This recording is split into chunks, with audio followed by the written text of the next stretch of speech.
Merci d'être venu. Donc, ce qui nous unit aujourd'hui, c'est cette bataille du col de Banyuls qui s'est déroulée le 14 décembre de l'an de Dieu 1793. Il faut savoir que le terme an de Dieu n'est apparu qu'à partir du XVIe ou XVIIe siècle, et non pas au Moyen-Âge, contrairement à ce qu'on croit. Donc, cette bataille qui a opposé 300 Banyulins à 12 000 soldats espagnols. Alors, pour comprendre ce qui a provoqué cette bataille, il faut remonter un petit peu toutes les causes en cascade. Et il y en a beaucoup. Donc tout commence en 1617. À cette époque-là, l'Europe, plus ou moins l'Europe, parce qu'elle n'est pas en totalité, se compose, enfin, c'est tout un tas de pays qu'on va appeler le Saint-Empire. Et le Saint-Empire, celui qui le gouverne, c'est Ferdinand II de Styrie. C'est un Habsbourg, c'est le petit-neveu de Charles Quint. Et donc, Ferdinand II a été élevé par les jésuites, donc c'est un fervent catholique, j'ai envie de dire que plus pieux que ça n'existe pas, et il veut imposer le catholicisme à travers donc, tout le Saint-Empire. Chouette idée. Sauf qu'au milieu de ce Saint-Empire, il y a la Bohême. La Bohême fait partie de l'Empire, mais la Bohême est majoritairement protestante, donc elle s'oppose à ce changement de religion forcé.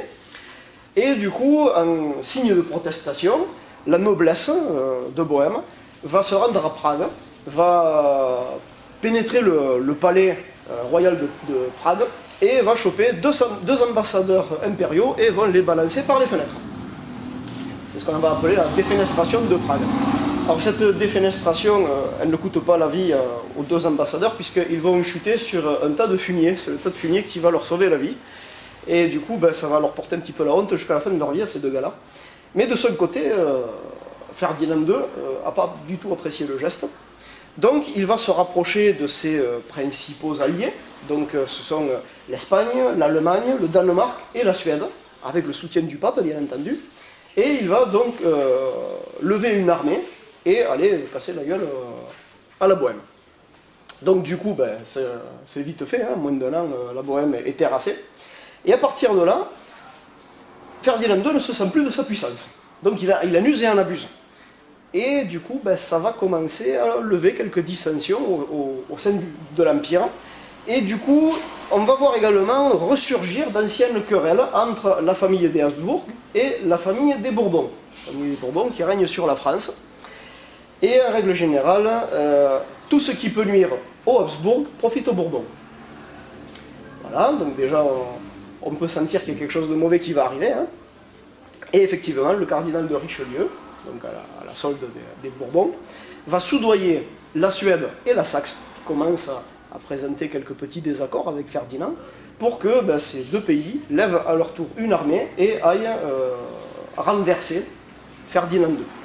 Donc l'armée s'en va au contact de Ferdinand et puis il va se faire terrasser. Donc Ferdinand il est plus puissant que jamais et la France se retrouve plus isolée encore. Alors du coup, la France qui se retrouve toute seule, elle va être obligée de déclarer une guerre ouverte, c'est-à-dire de faire intervenir ouvertement ses propres forces. Alors bien entendu, elle a toujours le soutien de la Suède, alors elle va se chercher de nouveaux amis, de nouveaux alliés. Alors, outre la Suède, on va trouver le Portugal, et puis la Hollande va venir également fournir son aide, et la France va donc déclarer la guerre à l'Espagne. Donc, c'est à partir de là qu'éclate la guerre de 30 ans. Voilà. Et à cette époque-là, pendant la guerre de 30 ans, le premier ministre du roi d'Espagne, Philippe IV, le comte-duc d'Olivares, va exiger de la Catalogne, qui est un territoire espagnol et non une région d'Espagne, de financer l'armement de la guerre de 30 ans pour le compte de l'Espagne. Et donc les Catalans disent, nous, on n'est pas concernés par le conflit, donc on ne financera pas. Et donc, le comte-duc d'Olivares va se débrouiller pour que les conflits se déroulent également en Catalogne. Jusque-là, ça se déroulait plutôt en Flandre, donc c'est-à-dire tout ce qui couvre la Belgique, la Hollande. Donc il va se débrouiller pour qu'il y ait des conflits qui viennent se dérouler en Catalogne. Alors du coup, une grande majorité de Catalans va se ranger du côté des Français, parce que les forces castillanes ne font que piller, incendier, voler, violer Donc du coup, les Catalans se rangent plus favorablement du côté de la France. Et en fait, l'effet escompté n'est pas celui, l'effet n'est pas celui escompté. Les Français volent, pillent, violent, incendient, détruisent. Donc, ça ne fait que reporter le problème. Et donc, cette guerre de 30 ans se déroulant, c'est à partir de cette période-là que la Catalogne va être vraiment victime, impactée par les conflits entre l'Espagne et la France, et donc son alliance avec la Suède, le Portugal, la Hollande. Et en 1641, donc les Catalans se rangent du côté de la France. Et puis il va y avoir en 1648 le traité de Westphalie qui met un terme à ce conflit. Donc c'est un accord de paix. Mais au-delà du traité de Westphalie, la guerre va encore continuer entre la France et l'Espagne, jusqu'à ce que la France l'emporte, qu'elle ait l'avantage sur l'Espagne, et que les deux pays signent un autre accord de paix, le traité des Pyrénées, qui sera signé donc le 7 novembre 1659, au Pays Basque, sur un fleuve qui s'appelle le fleuve Bidassoa. Et au milieu de ce fleuve, il y a une petite île qu'on appelle l'île des Faisans. Et ce jour-là, ça tombe bien, parce que des Faisans, il va y en avoir deux gros, hein, Philippe IV, roi d'Espagne, et Louis XIV, roi de France. Voilà.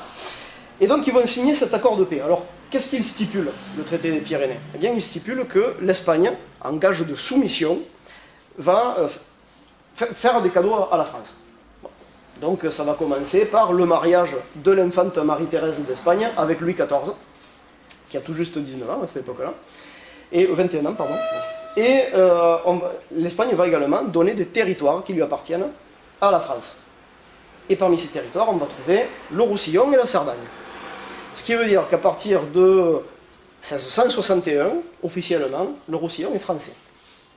Et c'est à partir de là que les emmerdements commencent pour les Roussillonnais. Donc, à partir du moment où le Roussillon devient français, Louis XIV va garantir aux Roussillonnais qu'il va lever toutes les taxes et les impôts qu'ils connaissent. Jusque-là, ils ne pèsent pas lourd. Hein. En fait, les droits de péage ont été inventés en Catalogne par Jacques Ier, aux alentours du XIIIe siècle. Et en fait, ils ne concernent que les marchandises. C'est-à-dire qu'à chaque fois qu'on veut passer une marchandise d'une circonscription à une autre, on s'acquitte d'une taxe. Et donc, Louis XIV va lever les taxes en Roussillon. Donc du coup, les Roussillonnais le trouvent plutôt sympa, sauf qu'il ne leur a pas dit qu'il allait taxer le sel. Et ça, c'est un très mauvais projet, parce que le sel, c'est un besoin vital.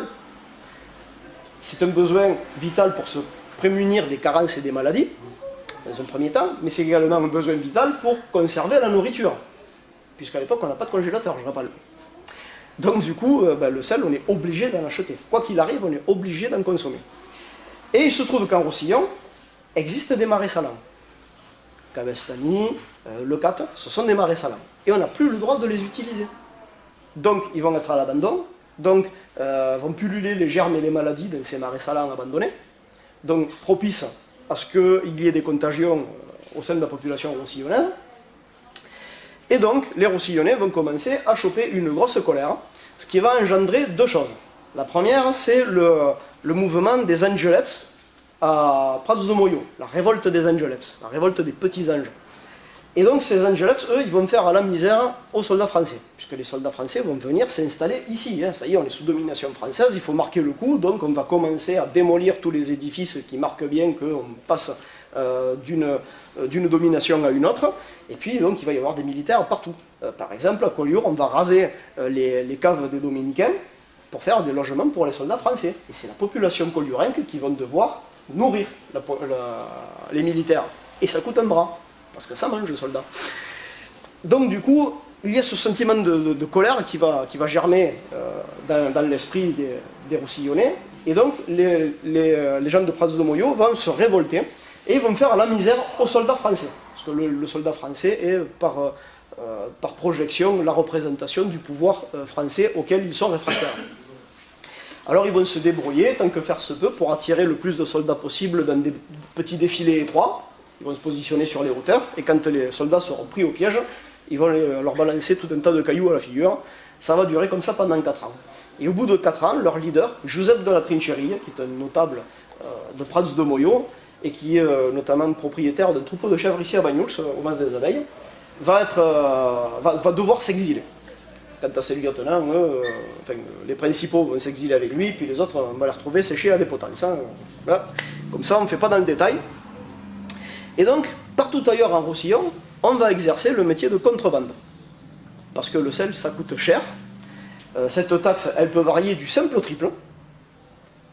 C'est-à-dire que chaque commune est obligée d'acheter une quantité de sel définie par décret. Alors, je vais dire une bêtise, mais en admettant qu'ici à Banyuls, avec une population de 650 environ habitants, on doit consommer, je dis une bêtise, 10 kilos par an. Mais le décret royal dit qu'à Banyuls, on va acheter 9 tonnes et demi. 10 kilos, 9 tonnes et demi. Hein. Et bien pour un peu qu'on l'ouvre un peu, parce qu'on dit non, on n'a pas besoin de tout ça, nous, non seulement on va les acheter, mais la taxe elle va tripler. Voilà. Donc du coup, on ne parle pas trop, on ne dit rien, mais plutôt que de devoir acheter impérativement ce sel à un coût beaucoup trop exorbitant, eh bien on va tout simplement aller l'acheter de l'autre côté de la frontière, là où il est à prix coûtant. Alors évidemment, on apprend qu'il va y avoir des postes douaniers tout le long des frontières du Roussillon, c'est-à-dire qu'on ne va pas pouvoir faire du commerce avec l'Espagne, avec l'Aude, avec l'Ariège, avec nos voisins frontaliers. On sait que l'Ariège est exonéré de sel, à même titre que de la taxe sur le sel, à même titre que la Bretagne. Donc du coup on se rend compte qu'il y a deux poids deux mesures, et en Roussillon on a un peu les glandes. Donc du coup la contrebande va devenir armée et organisée.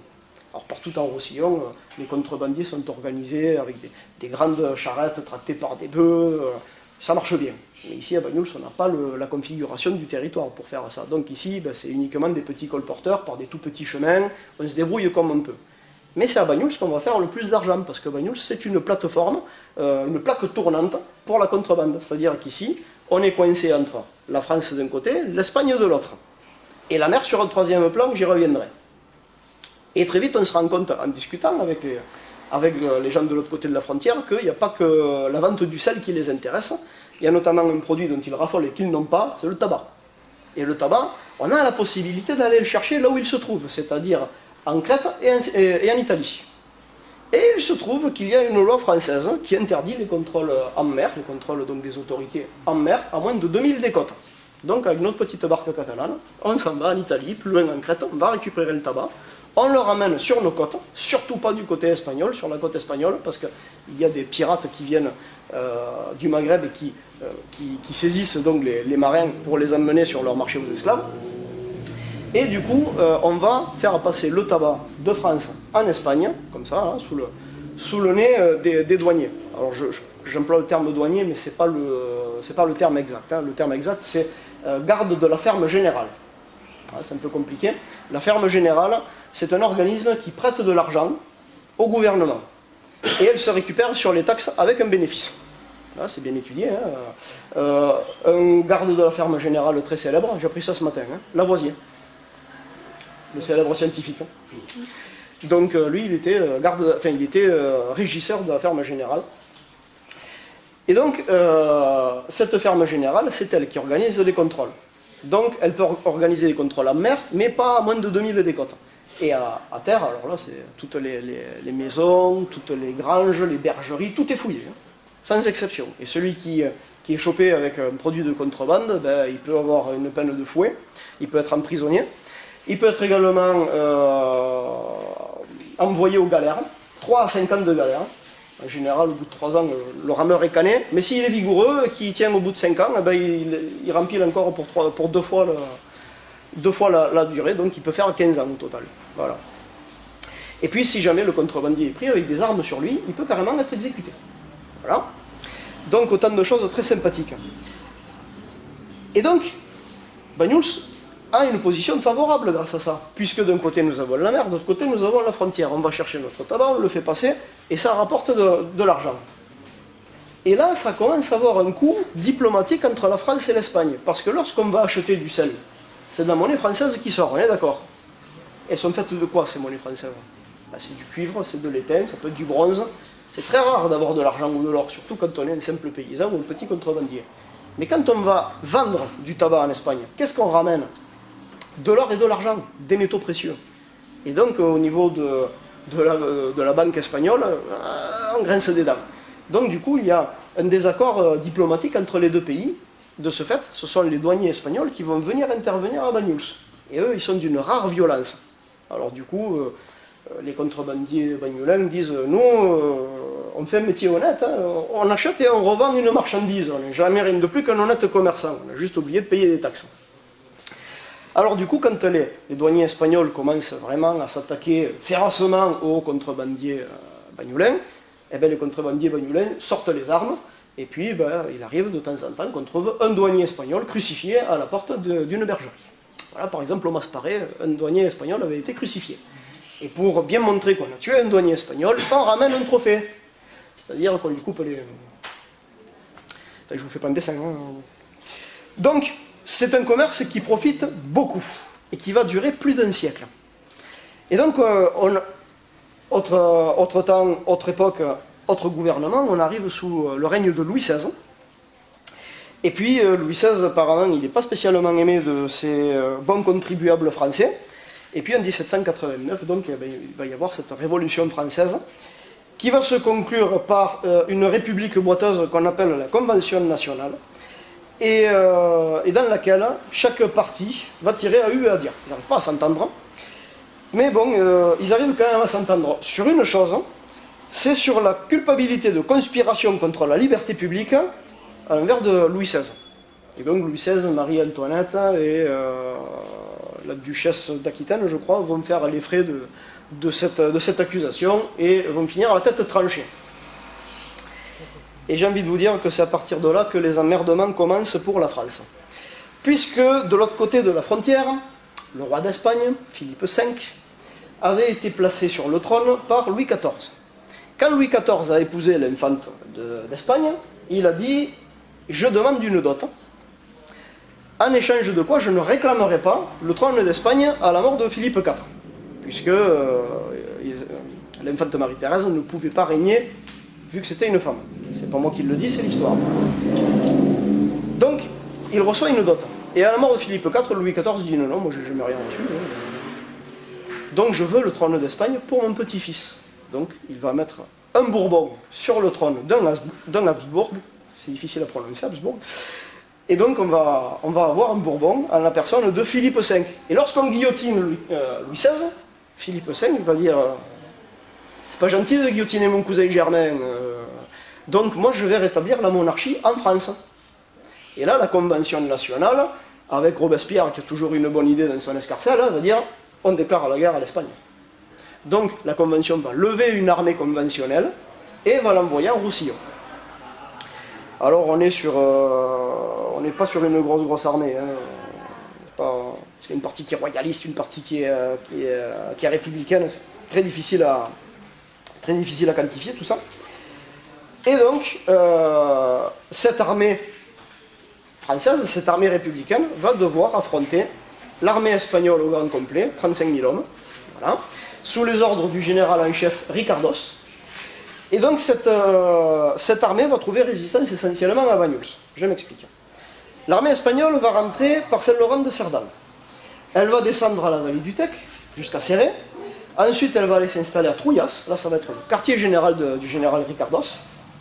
Et puis, à partir de là, elle va commencer à se disperser à travers le Roussillon. Donc, une partie va atteindre le littoral. Il y a une partie qui va s'attaquer au Pertus, une autre qui va aller du côté de Pras de Moyo et d'Amélie-les-Bains. D'ailleurs, les forts de Pras de Moyo et d'Amélie-les-Bains vont tomber comme des châteaux de cartes. Et du côté des Français, c'est le général Dagobert qui va reprendre Arles-sur-Tech et le Boulou.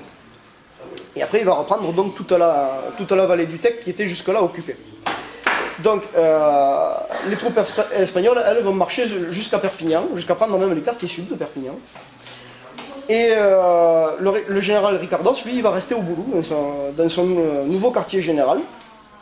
Et puis, il va lancer donc son armée pour prendre la côte Vermeille. Et dans la côte Vermeille, elle est prise entre les mâchoires d'un étau. C'est-à-dire que d'un côté, on a des troupes qui... bon. Donc, du coup... on a une armée qui arrive, une division qui arrive du côté d'Argelès, 2 divisions qui arrivent du côté d'Espoir-Rabos, et à côté de ça, on a également toute la flotte espagnole qui s'étend donc depuis Portbou jusqu'à Toulon, et là, il n'y a pas une barque qui passe. Donc du coup, sur la côte vermeille, tout commerce est impossible. Les pêcheurs ne peuvent pas aller vendre leurs poissons, les contrebandiers ne peuvent plus aller chercher leur tabac ou aller vendre leur sel. Donc du coup, Ricardos s'imaginait que la côte vermeille allait tomber facilement. Il a été bien mal inspiré. Et c'est là que fait son intervention le conventionnel Fabre. Lui, il arrive de Narbonne et il est là pour lever une armée sur le Roussillon. Il va lever une armée de 2000 hommes qui va positionner entre Collioure et Port-Vendres pour défendre la côte. Donc lui, il est là en délégation de la Convention nationale.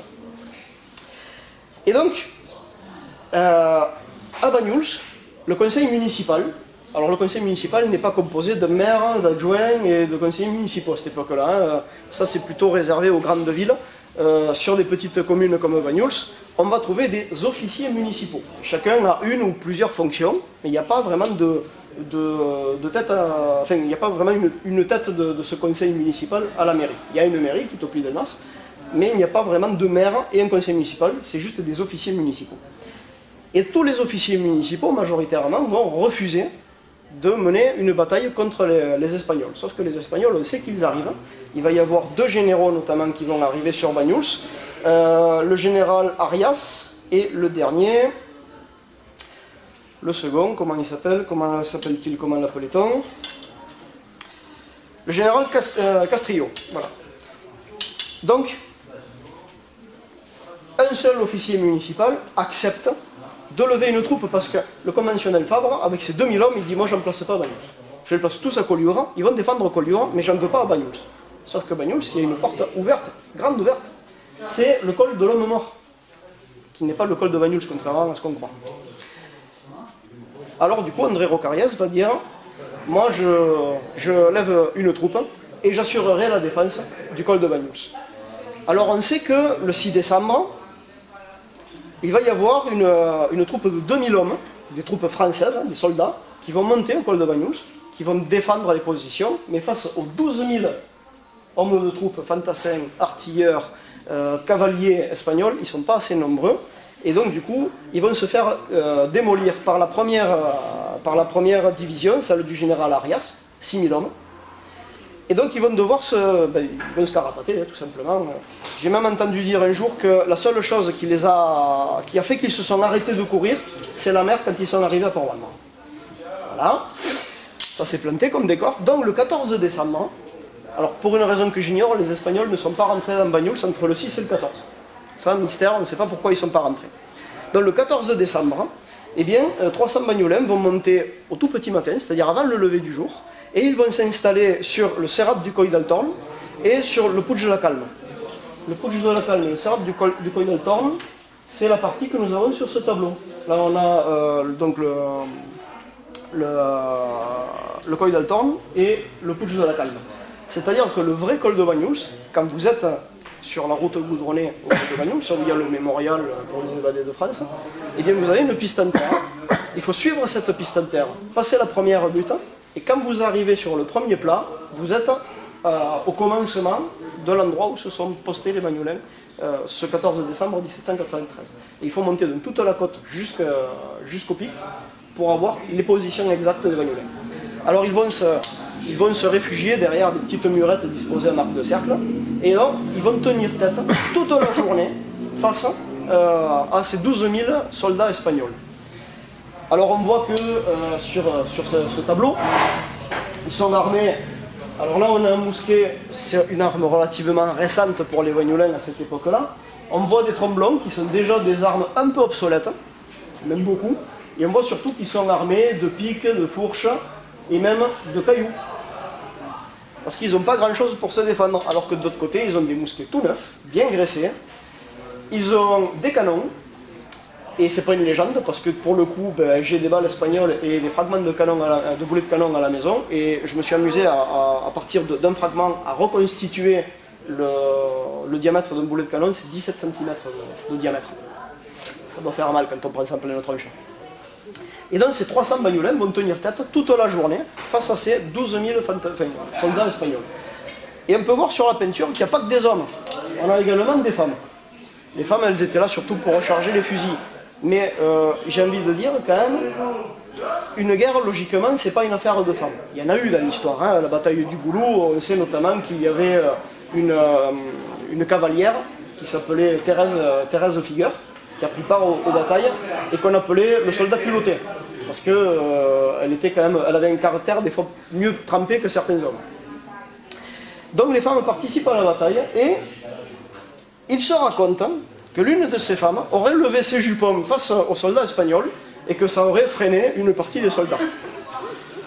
Alors, est-ce que c'est parce que la dame avait une hygiène douteuse? Je pense qu'un soldat n'en a rien à faire, hein, il a connu pire. Est-ce que c'est parce que les soldats espagnols redoutaient les attributs féminins? Quand on voit certaines photos de légionnaires, on peut le penser. Ou est-ce que tout simplement, ces dames étaient parfois plus burnées que certains hommes? On peut également le mettre en hypothèse.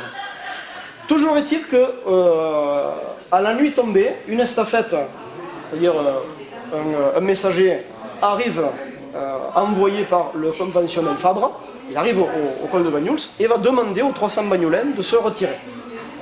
Alors ils se retirent un peu la mort dans l'âme, mais ils vont regagner Banyuls, et à partir de là, l'armée espagnole va exiger que Banyuls se rende. Donc, les soldats espagnols vont rentrer dans Banyuls et vont prendre Banyuls. Pendant ce temps, les troupes françaises, elles se sont repliées sur Collioure. Et du coup, lorsque les soldats espagnols rentrent dans Banyuls, on va avoir 8 bagnolins qui vont être tués en voulant se battre contre les Espagnols. Et on en a 107 bagnolins qui vont être capturés. Et sur une population de 960 âmes, pendant les 5 premiers mois d'occupation espagnole, on va en avoir 137 qui vont mourir, donc de maladie ou de famine, puisque les Espagnols vont rafler toutes les provisions, et ils vont apporter avec eux pas mal de maladies. Et il y en a beaucoup qui vont préférer l'exil, et certains vont être déportés. Alors notamment, on en a un qui est très connu à Banyuls, c'est Rech. C'est un ancêtre de Bonaventure et de Paul Rech, qui lui va carrément périr en déportation du côté de Figueres ou Gérone. Voilà. Le 19 décembre, alors que 15 000 soldats en déroute courent dans la plaine du Roussillon, je parle bien de soldats français, hein, le conventionnel Fabre va mourir au combat à Port-Vendre, qui va tomber à son tour.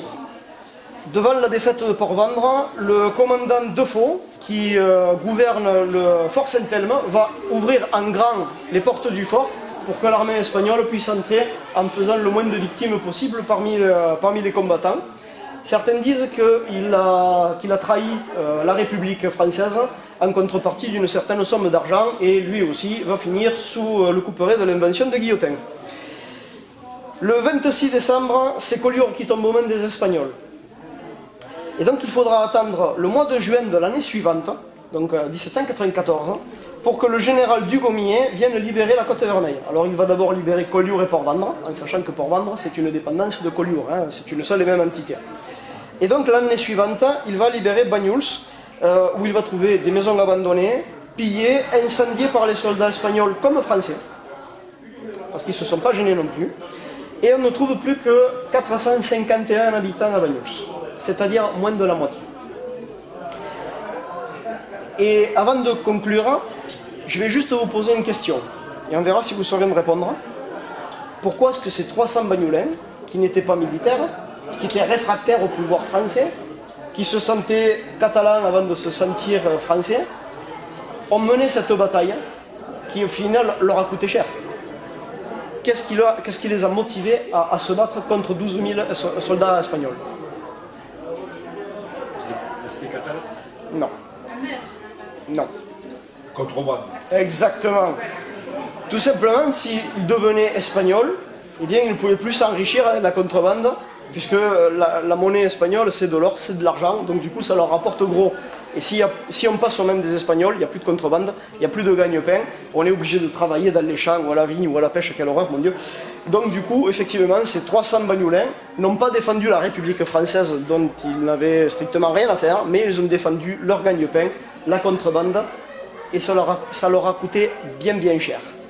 C'est là-dessus que s'achève cette petite conférence. J'espère qu'elle a suscité un intérêt. S'il y a des questions, n'hésitez pas. Je suis disposé à vous donner des compléments d'information. En tout cas, je vous remercie de m'avoir écouté sans vous être endormi ni vous être barré.